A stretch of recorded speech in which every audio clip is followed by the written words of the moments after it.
श्रीमद् भागवत महापुराण तृतीय स्कंद अध्याय 29। श्रीमद् भागवत महापुराण तृतीय स्कंद 29 अध्याय है। भक्ति का मर्म और काल की महिमा।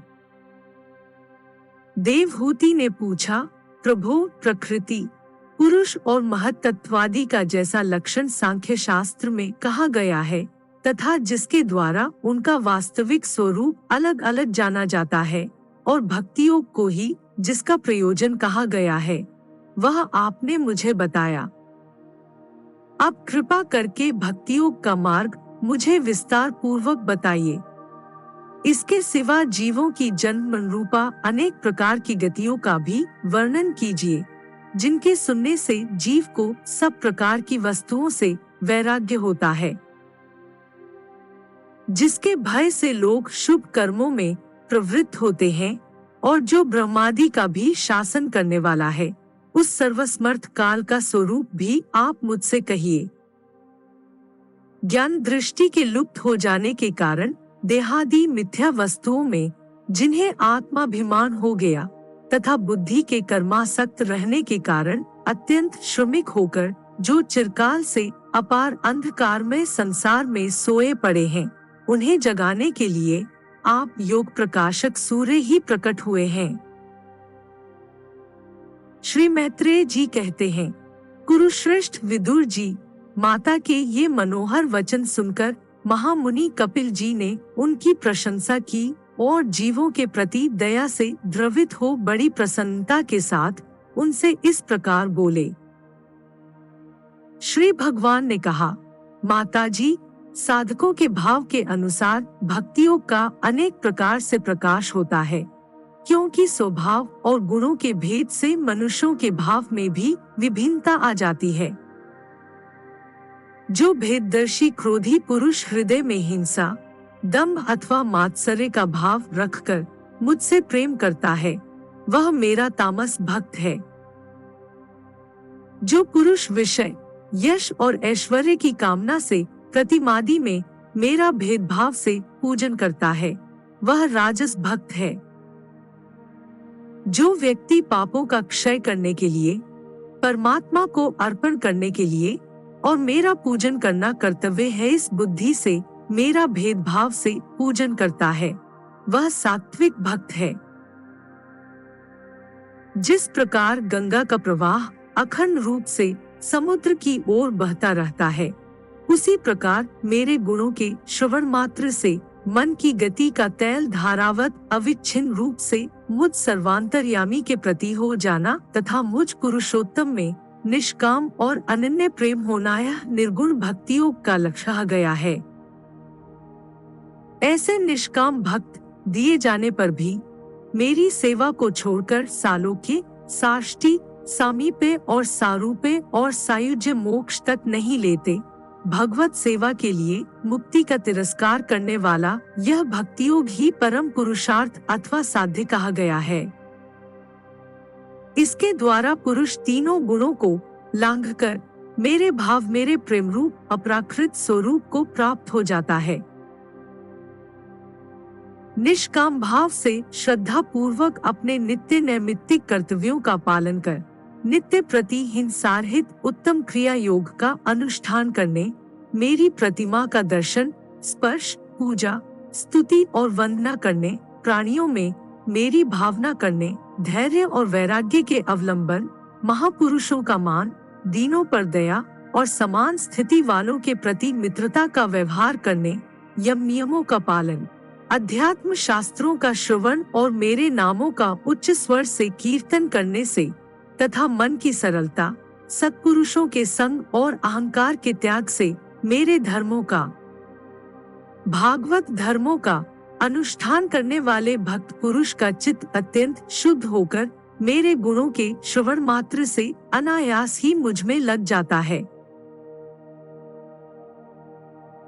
जिस प्रकार वायु के द्वारा उड़कर जाने वाला गंध अपने आश्रय पुष्प से घ्राण इंद्रिय तक पहुंच जाता है, उसी प्रकार भक्तियोग में तत्पर और रागद्वेषादि विकारों से शून्य चित्त परमात्मा को प्राप्त कर लेता है।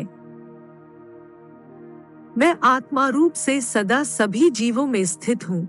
इसलिए जो लोग मुझ सर्वभूत स्थित परमात्मा का अनादर करके केवल प्रतिमा में ही मेरा पूजन करते हैं, उनकी वह पूजा स्वयं मात्र है।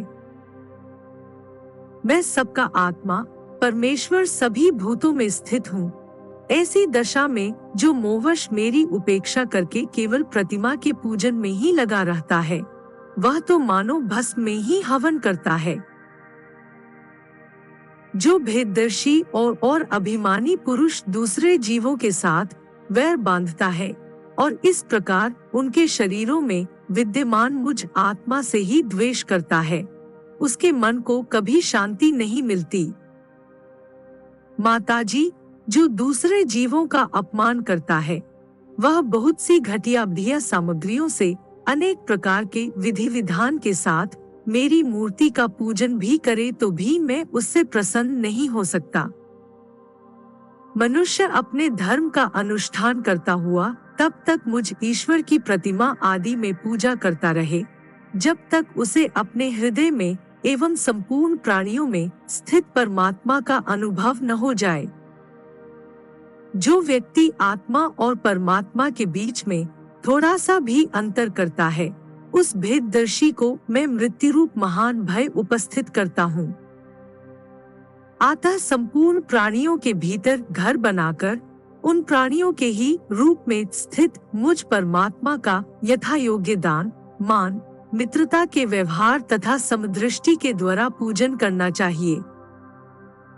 माताजी, पाषाण आदि अचेतनों की अपेक्षा वृक्षादि जीव श्रेष्ठ हैं। उनसे सांस लेने वाले प्राणी श्रेष्ठ हैं। उनमें भी मन वाले प्राणी उत्तम और उनसे इंद्रिय की वृत्तियों से युक्त प्राणी श्रेष्ठ हैं। सेंद्रिय प्राणियों में ही केवल स्पर्श का अनुभव करने वालों की अपेक्षा रस का ग्रहण कर सकने वाले मत्स्यादि उत्कृष्ट हैं तथा रसवेत्ताओं की अपेक्षा गंध का अनुभव करने वाले भ्रमरादि और गंध का ग्रहण करने वालों से भी शब्द का ग्रहण करने वाले सर्पादि श्रेष्ठ हैं। उनसे भी रूप का अनुभव करने वाले काकादि उत्तम हैं और उनकी अपेक्षा जिनके ऊपर नीचे दोनों ओर दांत होते हैं, वे जीव श्रेष्ठ हैं। उनमें भी बिना पैर वालों से बहुत से चरणों वाले श्रेष्ठ हैं तथा बहुत चरणों वालों से भी 2 चरण वाले मनुष्य श्रेष्ठ हैं। मनुष्यों में भी 4 वर्ण श्रेष्ठ हैं, उसमें भी ब्राह्मण श्रेष्ठ है। ब्राह्मणों में वेद को जानने वाले उत्तम हैं और वेदज्ञों में भी वेद का तात्पर्य जानने वाले श्रेष्ठ हैं। तात्पर्य जानने वालों से संशय निवारण करने वाले, उनसे भी अपने वर्णाश्रमोचित धर्म का पालन करने वाले तथा उनसे भी आसक्ति का त्याग और अपने धर्म का निष्काम भाव से आचरण करने वाले श्रेष्ठ हैं। उनकी अपेक्षा भी जो लोग अपने संपूर्ण कर्म, उनके फल तथा अपने शरीर को भी मुझे ही अर्पण करके भेदभाव छोड़कर मेरी उपासना करते हैं, वे श्रेष्ठ हैं। इस प्रकार मुझे ही चित्त और कर्म समर्पण करने वाले अकर्ता और समदर्शी पुरुष से बढ़कर मुझे कोई अन्य प्राणी नहीं दिखता। अतः यह मानकर कि जीवरूप अपने अंश से साक्षात भगवान ही सब में अनुगत है, इस समस्त प्राणियों को बड़े आदर के साथ मन से प्रणाम करे। माताजी, इस प्रकार मैंने तुम्हारे लिए भक्ति योग और अष्टांग योग का वर्णन किया। इसमें से एक का भी साधन करने से जीव परम पुरुष भगवान को प्राप्त कर सकता है। भगवान परमात्मा परब्रह्म का अद्भुत प्रभाव संपन्न तथा जागतिक पदार्थों के नानाविध वैचित्र्य का हेतुभूत स्वरूप विशेष ही काल नाम से विख्यात है।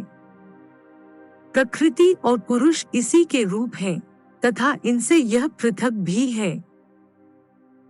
नाना प्रकार के कर्मों का मूल अदृष्ट भी यही है तथा इसी से महत्त्ववादी के अभिमानी भेददर्शी प्राणियों को सदा भय लगा रहता है।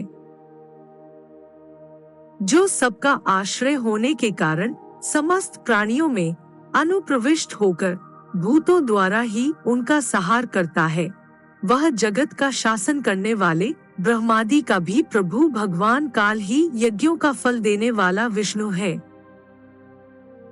इसका न तो कोई मित्र है, न कोई शत्रु और न तो कोई सगा संबंधी ही है।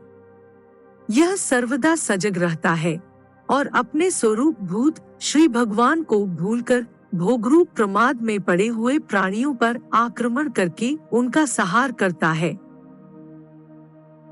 इसी के भय से वायु चलता है, इसी के भय से सूर्य तपता है, इसी के भय से इंद्र वर्षा करते हैं और इसी के भय से तारे चमकते हैं। इसी से भयभीत होकर औषधियों के सहित लताएं और सारी वनस्पतियां समय समय पर फल फूल धारण करती हैं। इसी के डर से नदियां बहती हैं और समुद्र अपनी मर्यादा से बाहर नहीं जाता। इसी के भय से अग्नि प्रज्वलित होती है और पर्वतों के सहित पृथ्वी जल में नहीं डूबती। इसी के शासन से यह आकाश जीवित प्राणियों को श्वास प्रश्वास के लिए अवकाश देता है और महत्तत्व अहंकार रूप शरीर का 7 आवरणों से युक्त ब्राह्मण के रूप में विस्तार करता है। इस काल के ही भय से सत्वादि गुणों के नियामक विष्णु आदि देवगण, जिनके अधीन यह सारा चराचर जगत है, अपने जगत रचना आदि कार्यों में युगक्रम से तत्पर रहते हैं। यह अविनाशी काल स्वयं अनादि किंतु दूसरों का आदिकर्ता, उत्पादक तथा स्वयं अनंत होकर भी दूसरों का अंत करने वाला है। यह पिता से पुत्र की उत्पत्ति कराता हुआ सारे जगत की रचना करता है और अपनी संहार शक्ति मृत्यु के द्वारा यमराज को भी मरवाकर इसका अंत कर देता है।